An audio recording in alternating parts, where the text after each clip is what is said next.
మానస సరోవర్ యాత్ర ప్లాన్ చేస్తున్నారా? నమ్మకంగా సేఫ్ గా మీ కలల మానస సరోవర్ యాత్రని ట్రావెల్ టర్న్స్ తో నిజం చేసుకోండి. మరిన్ని వివరాలకు ఈ నెంబర్కు కాల్ చేయండి.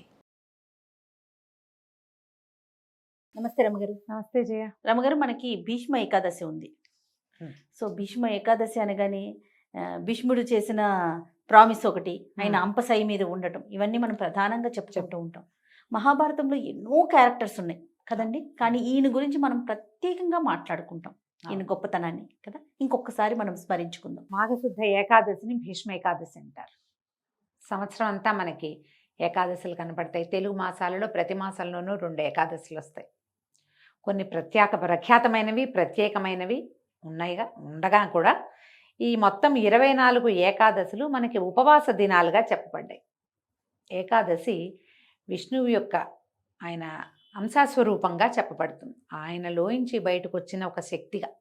అందుకని వారి ప్రీత్యర్థం విష్ణు ప్రీతి కొరకు ఏకాదశి నాడు ఉపవాసం చేయాలని, బియ్యం వాడకూడదని, ధాన్యం తినకూడదు, మన విధానం అది. మొత్తం ఈ రోజంతా ఉపవసించి రాత్రికి నిద్రపోకుండా ఉండి మర్నాడు ద్వాదశి పారణ చేస్తే ఏకాదశి వ్రత ఫలితం లభిస్తుందని మనకి ప్రత్యేకంగా చెప్పబడుతుంది. ఈ 24 ఏకాదశులు ఇదే విధంగా చేయాలి. ప్రతి హిందువు పాటించవలసిన విధానంగా చెప్పబడింది. పూర్వకాలం ఇంచుమించుగా అందరూ ఈ జాతి నియమం లేకుండా అందరూ ఏకాదశి నియమాలు పాటించేవాళ్ళు. వారి వారి విధుల్లో కమ్యూనిటీస్లో చెప్పబడిన విధానం ప్రకారం ఎవరెవరు ఎంతెంత ఎలా చేయాలి అనేది చెప్పబడి ఉండేది పూర్వం. క్రమంగా మనకి విధానాలు మారినాయి, రోజులు మారినాయి. అయినా కూడా ఏకాదశి ఉపవాసం అనేది సార్వజనీన నియమంగానే ఉండింది. అయితే ఇందులో తొలి ఏకాదశి చాలా ముఖ్యమైనది, ముక్కటి ఏకాదశి ముఖ్యమైనది. ఇందులో ఒక ఏకాదశి, తొలి ఏకాదశి నాడు విష్ణుమూర్తి నిద్రలోకి వెళ్ళిపోతారు. అక్కడి నుంచి ఇంకొక కార్తీక శుద్ధ ఏకాదశినేమో మనం ఉత్థాన ఏకాదశిగా వాళ్ళని నిద్రలేస్తారు. ఇవన్నీ చెప్పుకుంటూ ఉంటే అన్నీ విష్ణునామానికి సంబంధించినవి, విష్ణువు వల్ల మనకి లభించేవి, వాటి గురించే చెప్తే ప్రత్యేకంగా ఒక వ్యక్తి పేరుతోటి ముడిపడి ఉన్నది భీష్మ ఏకాదశి. అందుకని ఈ భీష్మ ఏకాదశిని కూడా ప్రత్యేకమైన ఏకాదశిగా మనం గుర్తిస్తాం, చెప్పుకుంటాం. మన ముందు యుగంలో చాలా ఎక్కువ జీవన ప్రమాణం కలిగిన వాడు, అత్యద్భుతమైనటువంటి ప్రామాణికమైన జీవన విధానం కలిగిన వాడు భీష్ముడు. ఆయనకి సహజంగా దేవవ్రతుడని పేరున్నప్పటికీ ఆయన చేసిన మహాప్రతిజ్ఞ కారణంగా ఆయనకి ఆ భీష్ముడు అనే పేరు వచ్చింది. భీషణమైన ప్రతిజ్ఞ, మానవ మాత్రుడు నిలవలేని, చేయలేని అతి గట్టి ప్రతిజ్ఞ. ఒక వివాహయోగ్యమైన యువకుడు, వివాహయోగ్యుడు, పట్టాభిషేకానికి సిద్ధంగా ఉన్నవాడు, తన తండ్రి కోరిక తీర్చడం కోసం నేను వివాహం చేసుకోను, పట్టాభిషేకం చేసుకోను అని భీషణమైన ప్రతిజ్ఞ చేసి తండ్రికి ఆయనకి కావలసిన వివాహం చేసి ఆ తండ్రికి పుట్టిన కుమారులని పెంచి పెద్ద చేసి వాళ్ళకి వివాహాలు చేసి వాళ్ళ పిల్లల్ని వాళ్ళకు కూడా సంతానం కలగకపోతే సంతానం కలిగేందుకు దారిని అన్వేషించి వాళ్ళకి సంతానం కలిగితే ఆ పిల్లలకు కూడా వివాహాలు చేసి వాళ్ళకి కలిగిన కుమారులకు కూడా వివాహాలు చేసి ఇన్ని తరాల వివాహాలని దగ్గర ఉండి నిర్వహించి, ఇన్ని తరాల పెంపుదలని దగ్గర ఉండి నిర్వహించి, తన కోసం ఒక్కదాన్ని కూడా ఉంచుకోకుండా చివరికి తనకి కావలసినట్టుగా ఇచ్ఛామరణాన్ని పొందినవాడు భీష్ముడు. ఈ కథంతా చెప్తే మహాభారతం మొత్తం చెప్తాం మనం. ఇలా చేయగలిగేవాడు ఇంకెవ్వరూ లేరు. అందుకనే భీష్మ పితామహుడు ప్రత్యేకమైన వాడు. అవునండి. ఆ ప్రత్యేకత వల్లే ఈ ఏకాదశికి ఆయన పేరు వచ్చింది. ఇచ్ఛామరణాన్ని పొంది ఉన్నాడు ఆయన. ఎప్పుడు కావాలంటే అప్పుడు మరణించవచ్చు. ఆయన చాలా పెద్దవాడైపోయినా మునిమనవలు రాజ్యాలకి వచ్చినా కూడా, మనవలు రాజ్యానికి వచ్చారు కౌరవులు పాండవులు, ఆయన తమ్ముడి మనవలు కదా, తమ్ముడి మనవలు సరే క్షేత్రజులు కానీ ఎలాగైనా కానీ వాళ్ళు రాజ్యానికి వచ్చి వాళ్ళందరూ పెద్దవాళ్ళై వాళ్ళ పిల్లలు కూడా పెళ్ళిళ్ళై వాళ్ళకు కూడా పిల్లలు పుట్టే సమయం వచ్చినా కూడా ఆయనకి ఏమి జీవితాన్ని త్యజించాలన్న ఉద్దేశం అది ఎప్పటికీ కలగల. ఆయన హాయిగానే ఉన్నాడు. ఎప్పుడైతే కురుక్షేత్ర సంగ్రామం జరిగిందో, కురుక్షేత్రంలో గాయపడి ఆయన దెబ్బతిని పడిపోయినాక అప్పుడు ఆయన తనకి ఉన్నటువంటి ఇచ్ఛామరణం అనే వరాన్ని ఆయన పొందారు. ఇది ఈయన యుద్ధం మొదలుపెట్టిన 10వ రోజున పడిపోయారు. కురుక్షేత్ర యుద్ధం. ఈ కురుక్షేత్ర యుద్ధం ఎప్పుడు మొదలైంది ఇవన్నీ మనకు తెలిసినవే. మార్గశిర శుద్ధ ఏకాదశి నాడు గీతా జయంతి జరుపుకున్నాం మొన్న మనం 2 నెలల క్రితం. మనం ఇప్పుడు మాఘశుద్ధ ఏకాదశిలో ఉన్నాం. మాఘానికి ముందు పుష్యమైంది, పుష్యానికి ముందు మార్గశీర్షం.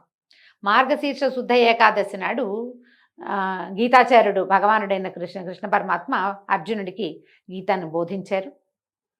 తెల్లవారాక ఆ రోజు నుంచి యుద్ధం మొదలైంది. అప్పటికి 10వ రోజున భీష్మ పితామహులు పడిపోయారు. పడిపోతే ఆయన మరణించకుండా తనకి మరణాసన్నమైన రోజున ఏ రోజున తన ప్రాణాలు విడవాలో అది ఆలోచించుకుని, ఇది దక్షిణాయనము, ఉత్తరాయణ పుణ్యకాలం వరకు నేను జీవించి ఉండి నా ప్రాణాన్ని విడిచిపెడతానని చెప్పి ఆయన ఒళ్ళంతా బాణాలు గుచ్చుకుని ఉంటే నాకు ఒక సరైన శయ్యను ఏర్పరచమంటే మనవడైన అర్జునుడు, ఏ అర్జునుడి బాణమైతే ఆయన పడిపోవటానికి కారణమైందో అదే అర్జునుడు పరమ భక్తితో ఆయనకు ఒక అంపశయ్యను ఏర్పరిచాడు. ఆయనకి గుచ్చుకున్న బాణాలకి ఇంకా కొన్ని ఆసరాగా వేసి ఆ బాణాల మీదే ఆయన శరీరం ఉండేలాగా ఏర్పరిచి ఆయన్ని ఒక శిబిరంలో ఉంచారు. ఆ శిబిరంలోనే ప్రతిరోజు అందరూ వచ్చి ఆయన్ని కలుసుకునేలాగా ఏర్పరిచారు. యుద్ధం పూర్తయిన తర్వాత కూడా పూర్తయిపోయింది. సుయోధనుడు కూడా పడిపోయాడు. రాజ్యం మొత్తం పాండవుల వశమైంది. ఈ భీష్మ పితామహుడిని ప్రతిరోజు వెళ్ళి చూశారు ధర్మరాజాదులు. ఆయన దగ్గరే ఈ రాజ్యం ఎలా చేయాలి, ఈ దేశాన్ని ఎట్లా పరిపాలించాలి, భగవత్ తత్వం ఏమిటి, మోక్ష మార్గం ఏమిటి, ఏ నీతితోటి రాజ్యాన్ని పరిపాలించాలి, ఇలాంటి విషయాలన్నీ కూడా ధర్మరాజు భీష్ముల వారి దగ్గరే నేర్చుకున్నాడు. ఈ వెళ్ళిపోయే రోజున ఆయన విష్ణు సహస్రనామాన్ని అందించారు. శ్రీకృష్ణుడి అనుగ్రహంతో ధర్మరాజుకి బోధించారు విష్ణు సహస్రనామం. మహాభారతం ఎంత ఉద్గ్రంథము, అత్యద్భుతమైనది, చాలా పెద్దది. దాంట్లోనే మనకి భగవద్గీత అందింది, దాంట్లోంచే మనకి విష్ణు సహస్రనామం కూడా అందింది. భగవద్గీతను గీతాచార్యుడు అందిస్తే ఆయన అనుగ్రహంతో భీష్ముల వారు ఈ విష్ణు సహస్రనామాన్ని అందించారు. ఈ సహస్రనామాన్ని అందించిన తర్వాతే ఈయన ప్రాణాలు విడిచిపెట్టారు. భీష్ముల వారిని తప్పకుండా ఈ రోజును తలుచుకోవాలి. మనం గీతా జయంతి ఎట్లా చేసుకున్నాం, ఈ భీష్మ ఏకాదశిని విష్ణు సహస్రనామ జయంతిగా చేసుకోవాలి. మామూలుగా ఏకాదశికి ఎట్లా ఉపవాసం ఉంటామో చక్కగా ఉపవాసం ఉండటం. ఈ ఉపవాసం అనగానే అన్నం మానేయటం, ఇది ఒక్క పాయింట్ తడుతూ ఉంటుంది జయ ఎప్పుడు కూడా. అవునండి. దీంతో ఈ ఉపవాసము అంటే అన్నం మానటము అని కాకుండా భగవంతుడి సమీపంలో నివసించటము అనే అర్థాన్ని తెలుసుకోవాలి. సమీప వసనము ఎవరికి, ఎవరికో కాదు, దేవుడికి. అంతే. మనం ఎవరి కోసం ఉపవాసం ఉంటున్నామో ఆయనకి దగ్గరలో ఉండటం. ఈ రోజుని మనం విష్ణువు కోసం ఉపవాసం చేస్తాం. విష్ణునామాలు చెప్పుకోవాలి, గోవిందనామాలు చెప్పుకోవాలి. ఈ ప్రత్యేకమైన రోజున విష్ణు సహస్రనామ పారాయణ అత్యద్భుతమైన ఫలితాన్ని ఇస్తుంది. మన దగ్గర విష్ణు సహస్రనామం పుస్తకం ఉంటే పుస్తకం చక్కగా అట్ట మీద, ఇప్పుడు ప్లాస్టిక్ అట్టలు వస్తాయి, శుభ్రంగా తుడిచి ఒక గంధం బొట్టు పెట్టి 2 పువ్వులు పెట్టి అర్చన చేసి పూజ చేసుకుని ధూపం చూపించి అప్పుడు పుస్తకం తెరిచి విష్ణు సహస్రనామం చదువుకోండి. కోశ పూజ అంటారు దాన్ని.